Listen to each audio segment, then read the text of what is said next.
Now, Kansas Catholic Press are travel agents and they were at Mile High Church. Kent was the music director for many years at Mile High Church. And they organized this trip. There's 65 or 6 or something like that CSL people who went on this cruise amongst 900 and some altogether. It was a Viking cruise. So if you've heard of the cruise line, it was a Viking cruise. They do no children and no casinos. So there's no gambling. You can drink because they'd have that a lot, but there's no kids running around and there's no stuff for kids to do. So that it's a quiet adult cruise. So originally I signed up with Reverend Lynn Hagster to go with me as my roommate. And she fairly quickly backed out because of her husband's continuing and worsening illness, which between the time we signed up and now he passed away. But Kent found me another roommate. That was great. And she canceled at the last minute where she had to pay the money. And then I'm getting this letter from Viking going, oh, where's the other half of your money? And I'm going, Kent, help. And turned it all over to God. And Kent found another roommate. And Marcia, my new roommate, turned out to be perfect, even though I didn't know her until we actually met in Reykjavik Airport. She came from Denver. I went from Oklahoma City, and we met in the airport. And that's the first time I'd met her. She is an extrovert to my introvertness. She drugged me along to things, encouraged me to try things, etc. And I worked on the things that she needed to have in place, like things like I have all my belongings. That's a good affirmation to have when you're traveling. I have all my belongings. Just saying that I worked with her with that. So as we boarded the ship, they routed everybody as you're coming onto the ship into one of 2 directions, either the bow of the ship or the stern of the ship. I'll get my words right eventually. And we went to the bow of the ship, to the theater, which happened, I don't know why it was in the bow, but it was, to learn all about the safety features of the ship. I mean, that's really important. If they sign the abandoned ship piece, you need to know where to go, because your life jacket is not in your room. It is given to you in one of these places. So we did that. We learned all about that room. And then we were dismissed to go to our staterooms. Marcia, my roommate, signed us up for a tour of the ship. It's 8 floors. Oh, wow. And the top is just what they call a sports deck. I don't know what you would do up there. It's too cold to do any sports outdoors as far as I'm concerned. And then, the bottom, of course, is the crew and the medical stuff and all that kind of junk.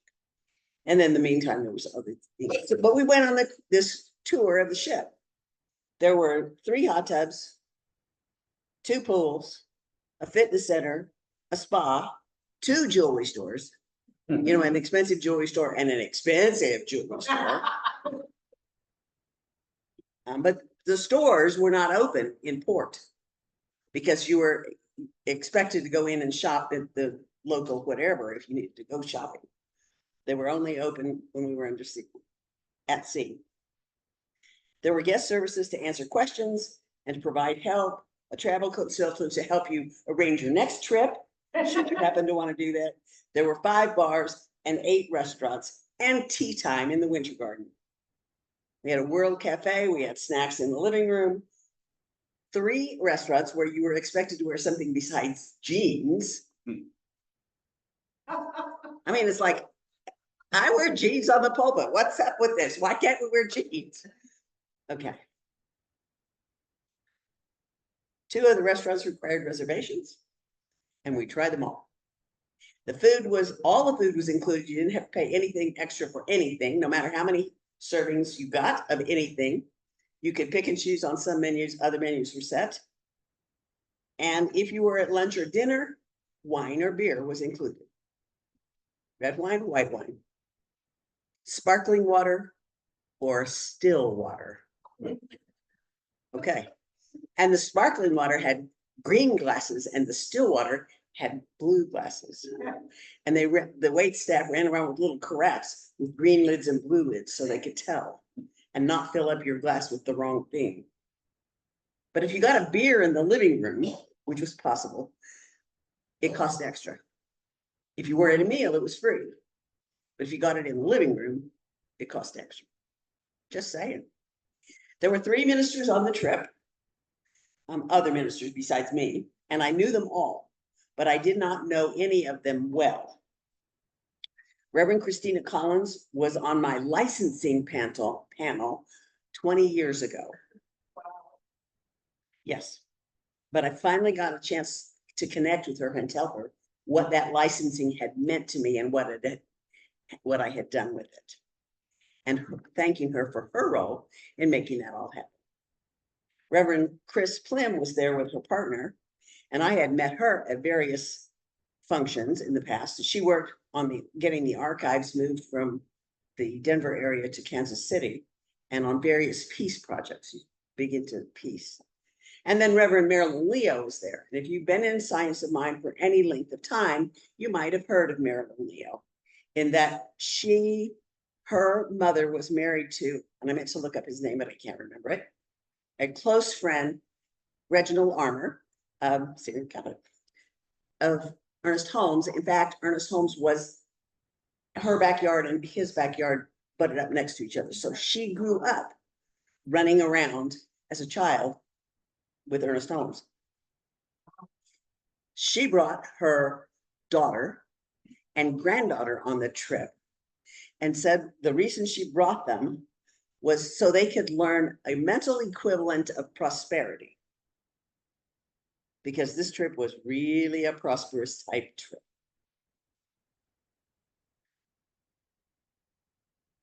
The whole trip was a lesson in prosperity and mental equivalence.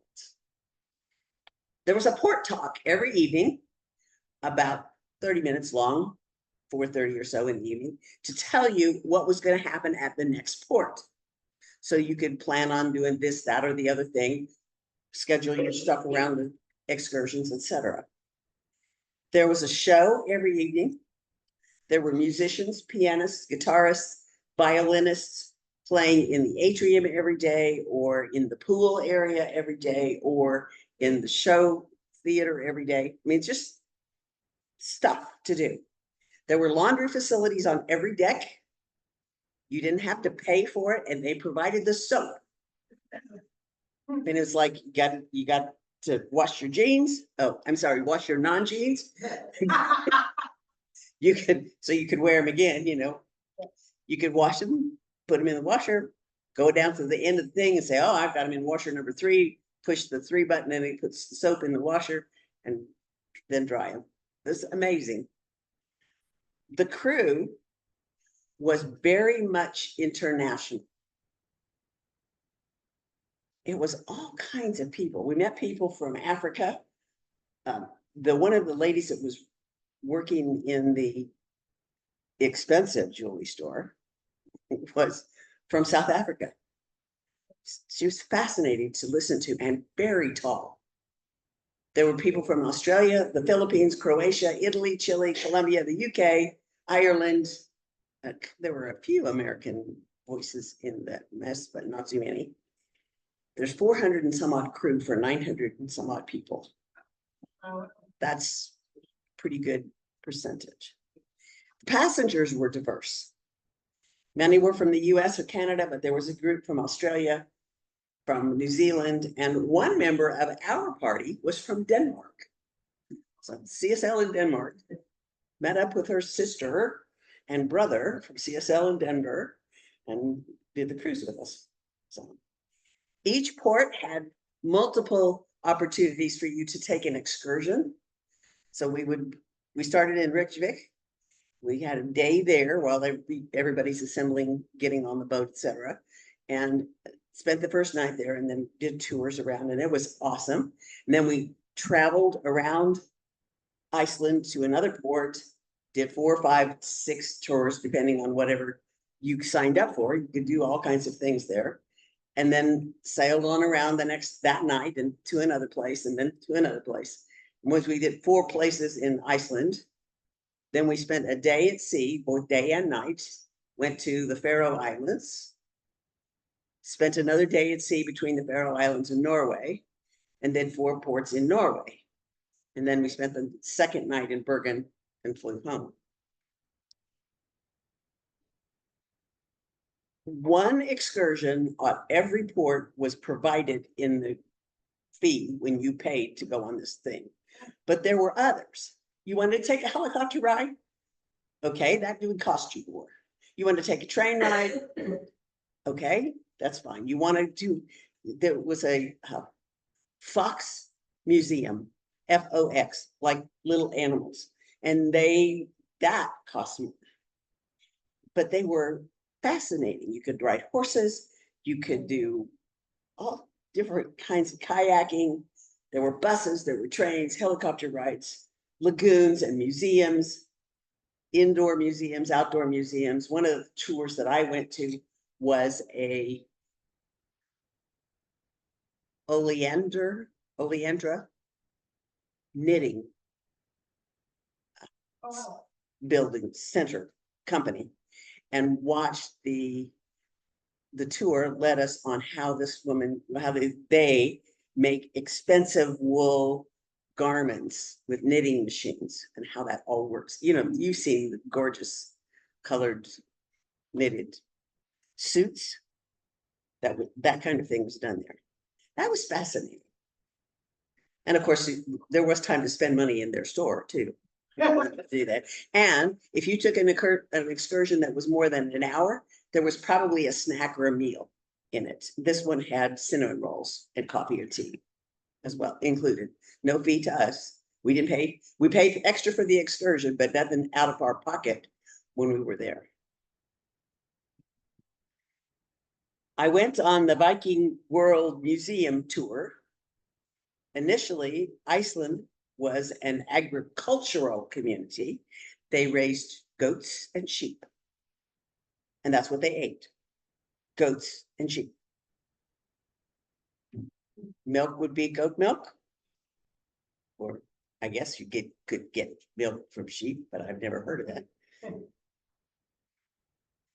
They lived in huts, and the animals lived in the ground, and the people lived on the second floor because the animals would provide warmth up to the people up above. It's pretty hard. 1 room, 2 rooms, one downstairs and one upstairs. Everybody slept together. Had a story about 1 woman and 7 guys. We don't know how that community existed or whether they all took turns, but she married one or the other of any of them. But the story was it's 1 woman and 7 guys. So that was kind of an interesting story. Then they moved from the agricultural to the fishing, and they became salmon exporters and whale exporters, using whale skins and whale blubber and all kinds of other things. Finally, then they moved to tourism. So their major income now is tourism, though salmon, both in Iceland and in Norway, fish, not just salmon, are primary exports. Iceland has 400,000 people in it. That's all. That's not very many. And it's the size of Kentucky. It's fascinating. It's one of the greenest countries around because they have all this, there's 1,700 some odd volcanoes that are there, some active and some not quite so active. But you could see the steam coming up out of the ground as you're riding by in the bus or whatever. It's just coming up like it comes up off of your teacup or your coffee cup. It's just like, wow. So they use all that geothermal energy to heat houses and buildings and so on. And then they use it, sell it to Canada, which I thought was really interesting too. It's fascinating to me how we all started out alike. If you go back in history, in pretty much any area, we started out with an agricultural base, and then we moved into something a little bit more lucrative, where we're beginning to share what our products and our economy, et cetera, before we moved into the more industrial zones. I mean, it's the same, my grandparents, great grandparents did the sod hut in Kansas. That's not much different than what these were, with sod on the roof. And you could see houses where they still had sod on the roof. And they used goats and sheep to mow the roof. And that meant that you built a ramp for the sheep to get up. And then they did their eating thing, and then it came down. So it's fascinating. One of the places I went in Iceland was a botanic garden in Akureyri that had over 2,000 plant species. It looked just like any garden, any big garden anywhere, just gorgeous. And with all the little cabbages and so on. There's a little microcosm of climate piece that allowed all that to grow. So 3 days into the trip or so, I woke up breathing hard. Having a hard time breathing. But once I was up and moving around, it would go away. And I was like, that's just weird. And each day it got progressively worse until I thought to look at the pillows. And sure enough, they are down pillows. And I don't do well with down feathers. So I asked the steward if he could get me a different pillow, and he did. Found one that said it was non-allergenic, but it was absolutely worse. I woke up in the middle of that night going, so I threw the pillow on I didn't throw it because my roommate was asleep, but I put it on the other side of the room and used my balled up coat as my pillow for the rest of the night and slept much better. The next night, he provided another pillow, which I got along just fine with. But by that point, I had already got all the sinus stuff going on, and it was like not letting go real easily. I didn't ever run a fever. So while COVID was aboard the ship as well, I didn't have it. So that was good. And the congestion did subside to some extent. I did my morning practice every day, readings and writings and prayer, looking out the ship, the ocean, watching it go if we were moving, and watching it still if we were not. What an awesome thing to be out of my own comfort zone where I always do it this way, and to be able to look out and see ocean and relax and enjoy whatever that is. Now, imagine just for a moment that you're on a cruise ship sailing from one place to another. Is that the time you would take a cooking class? Well, my roommate found one, and we got to have a cooking class, a 3-hour cooking class with one of the major chefs on the ship, and we cooked Mexican food, of course. But we got the recipes. There were a dozen of us in the class. We got the recipes, and the food was absolutely great. Tons of tips. And the thing I learned out the best was that if you want to have a dinner party for 12, you just need 8 people to help you chop and cut and prepare and stir and mix and blend to get it all done. And then the other 3 people out of the 12 can help clean up, because there was staff. Every time we dirty a bowl and we were finished with it, somebody from the ship would come along and take the dirty bowl away. Now that's not a bad way to cook. The food was absolutely awesome all the way through. In this cooking class, we got a hat, the chef's hat. I have pictures of me in the chef's hat, and an apron that said Viking cooking class or something like that, and lots of pictures. Excellent food, tons of tips, plus the 3 recipes. One was ceviche, one was tortilla soup. Both the ceviche and the tortilla soup contain cilantro, which I do not get along with at all. The ceviche, it was very obvious the cilantro was in it, and I ate a bite, and that was it. But the tortilla soup, It was so blended into the soup that I couldn't tell it was there. And I didn't have any problem eating it. And then the dessert was just,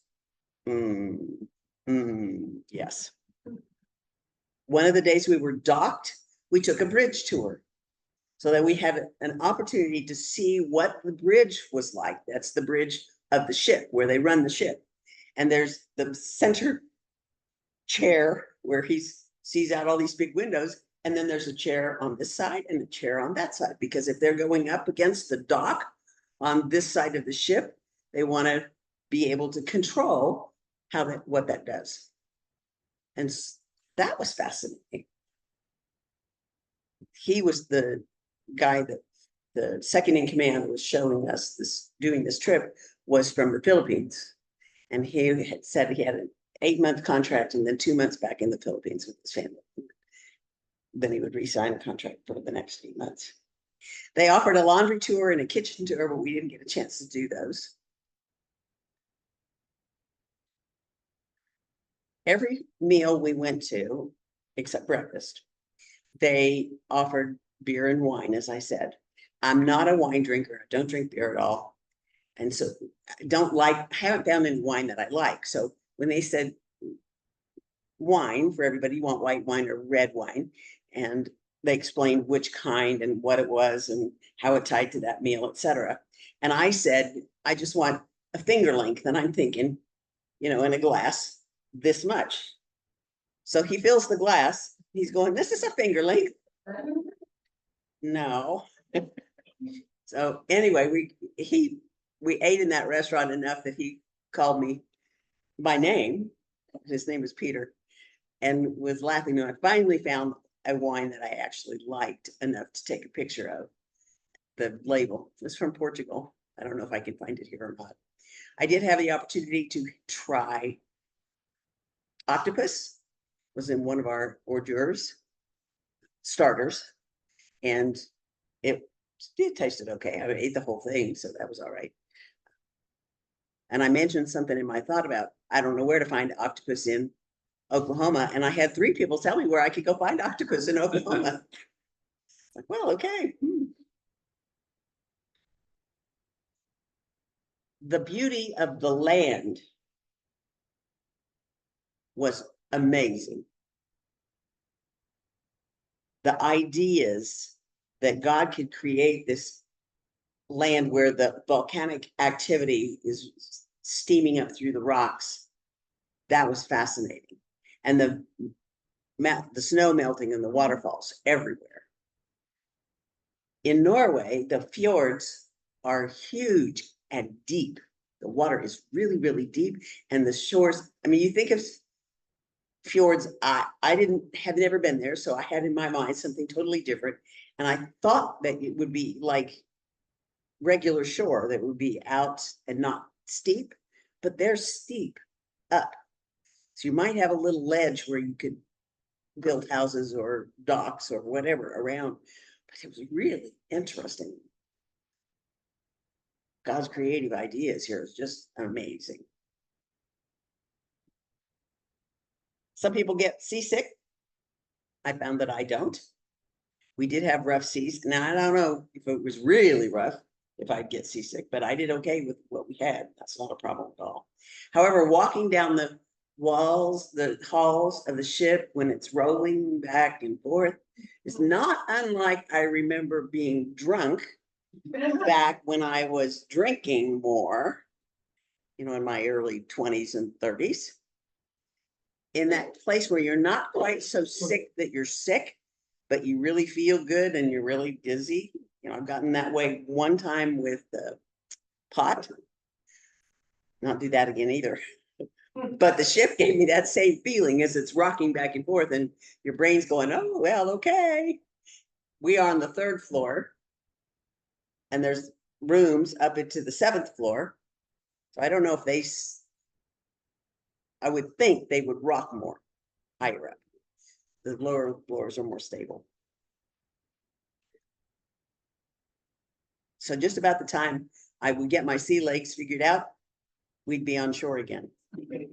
And then we take off that night and go someplace else. And okay, we're back to see things. And I'm not sure my brain is adjusted yet.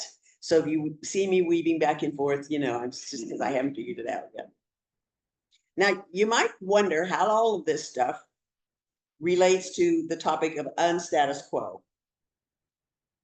Today's lesson was supposed to be about learning to be open to people with disabilities. For me, I've always been open to seeing the divine in everyone. Like my dad had polio. It's just a part of who I grew up with. And because of that, his face was partially paralyzed, which was really odd. He had one eyelid that would not close all the way at all. And the opposite cheek wouldn't smile. So he gave cockeyed grins. And when he laid down to take a nap, his eyeball would roll back like he's asleep, but it wouldn't shut. And he told us kids it was so he could keep an eye on us. But I've grown up with that. So that piece of disability was just normal. And then my 12-year-old friend, who we moved in down the street, she's blind.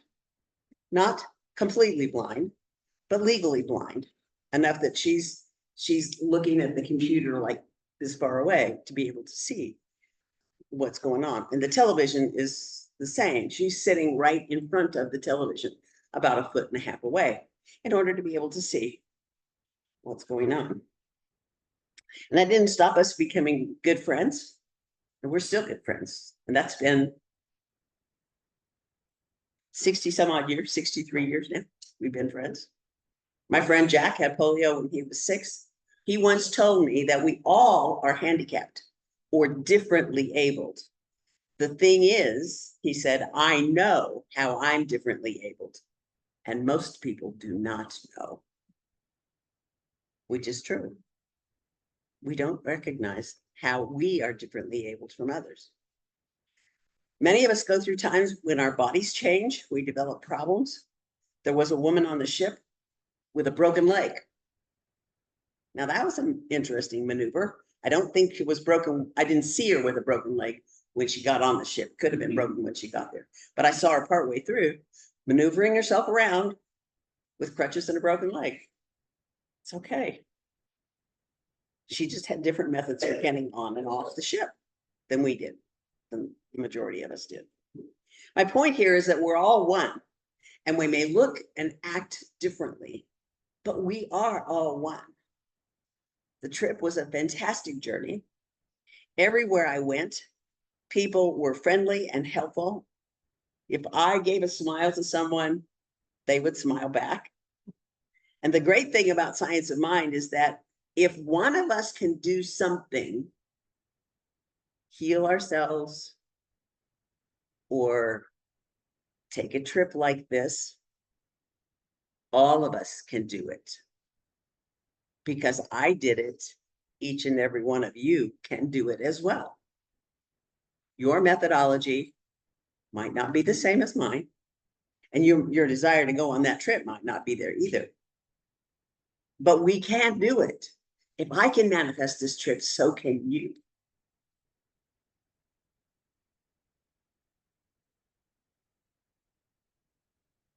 We just have to believe that we can.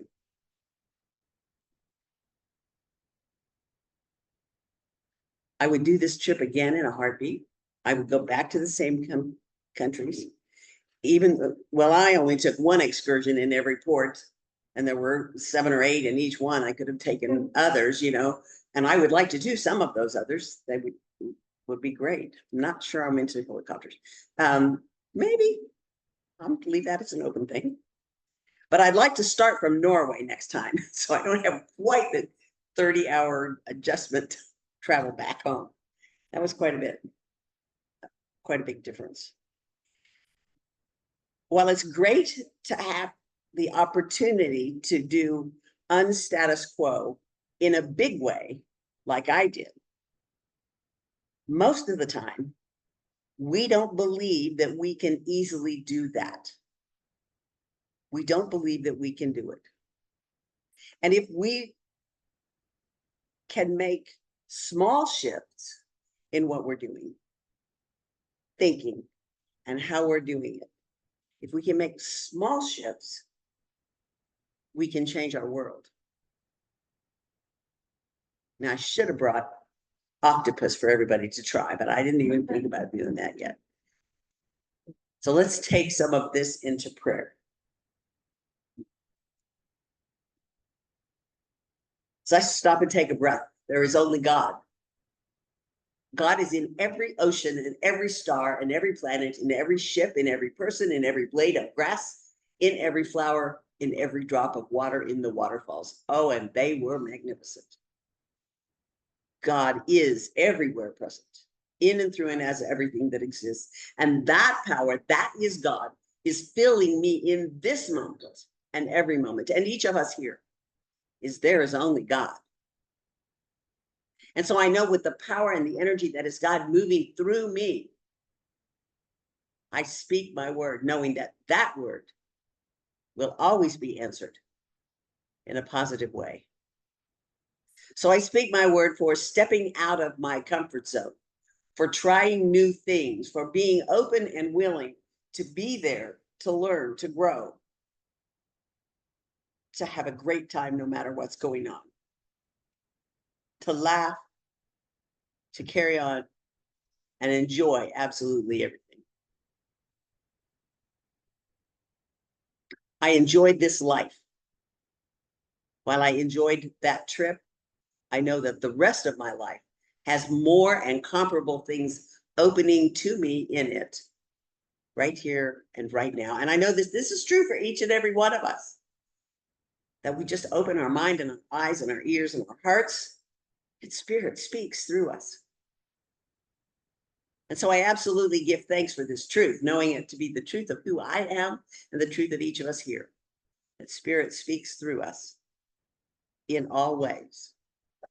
And so I release this prayer into the law that just says yes to my word, knowing it is done here and now. And we affirm it together by saying, and so it is.